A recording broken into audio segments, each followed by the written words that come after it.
Good morning friends, હું doctor Jaydeep Desai, cardiologist, Wockhardt hospital. મારી પાસે એક ઇન્ટરેસ્ટિંગ કન્સેપ્ટ છે. આ વર્લ્ડ હાર્ટ ડેને દિવસે હું બધાને કહું છું મારા જનરલ ટોકમાં કે સૌ કોઈએ પોતાના હેલ્થની એસઆઈપી કરવી જોઈએ. આપણે માર્કેટમાં બધા જ એસઆઈપી કરીએ છીએ. દર મહિને, 2 મહિને કે 3 મહિને 10,000, 15,000 કે જે આપણે ઇન્વેસ્ટ કરીએ છીએ, અને એ ઇન્વેસ્ટ કરેલા પૈસા 5 વર્ષે 10 વર્ષે વધે છે ત્યારે આપણને બહુ આનંદ થાય છે.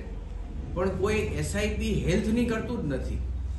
એટલે મારી સલાહ છે કે જે તમે માર્કેટમાં ઇન્વેસ્ટ કરો છો એ તમારામાં પોતામાં ઇન્વેસ્ટ કરો. દર 3 મહિને, 6 મહિને કે વર્ષે જો તમે અમુક રકમ તમારા સ્વાસ્થ્ય માટે ઇન્વેસ્ટ કરશો તો આજથી 5 વર્ષ 10 વર્ષ રહીને જે મૂડી અને તમારું જે શરીર રહેશે એ તમને તે દિવસે જે રિટર્ન મળવાનું છે એ માર્કેટ કરતાં વધારે રિટર્ન આવશે. એટલે મારી રિક્વેસ્ટ આ વર્લ્ડ હાર્ટ ડેને દિવસે એ જ છે કે એસઆઈપી કરો, પણ તમારી જાત ઉપર, તમારા હેલ્થ માટે એસઆઈપી કરો. Thank you. Cardiovascular and thoracic surgeon, Wockhardt hospital, Rajkot. જેમ હમણાં ઓલરેડી ડિસ્કસ થયું કે આપણે ઘણા બધા હાર્ટ એટેકના કેસ વધી રહ્યા છે.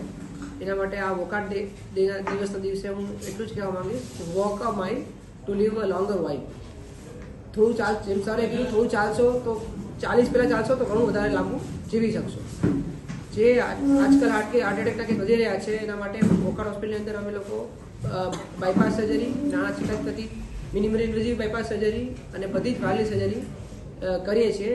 જે અગર કોઈને જરૂર પડે તો આપણે એની સેવા આપી શકીએ. Doctor Dharmesh Solanki, Wockhardt hospital, cardiologist, Rajkot.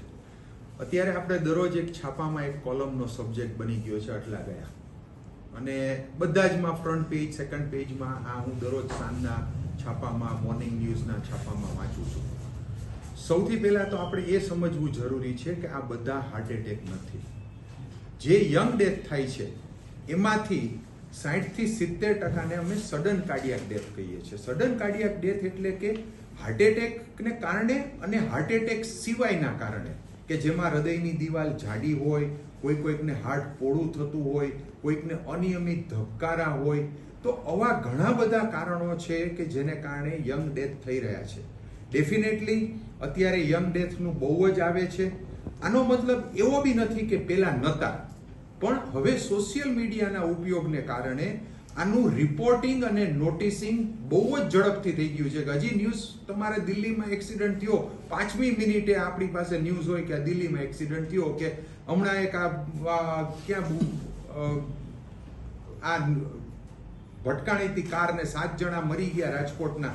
તો એ 5 મિનિટમાં ન્યૂઝ પહોંચે છે. સો મારું એક પર્સનલી એક મંતવ્ય છે કે સડન કાર્ડિયાક ડેથને આપણે હાર્ટ એટેક ન ગણવા જોઈએ.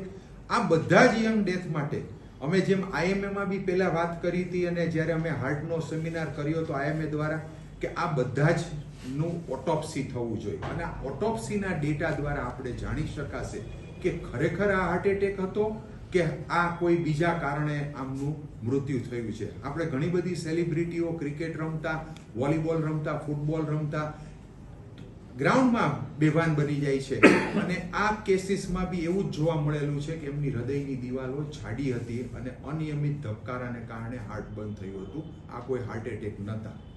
સો મિત્રો, 2 વસ્તુ કહીશ. એક, અટકાવવા માટે જેમ મારા ડૉક્ટર મનીષ અગ્રવાલ, ડૉક્ટર જયદીપ દેસાઈ કર્યું, એસઆઈપી કરો.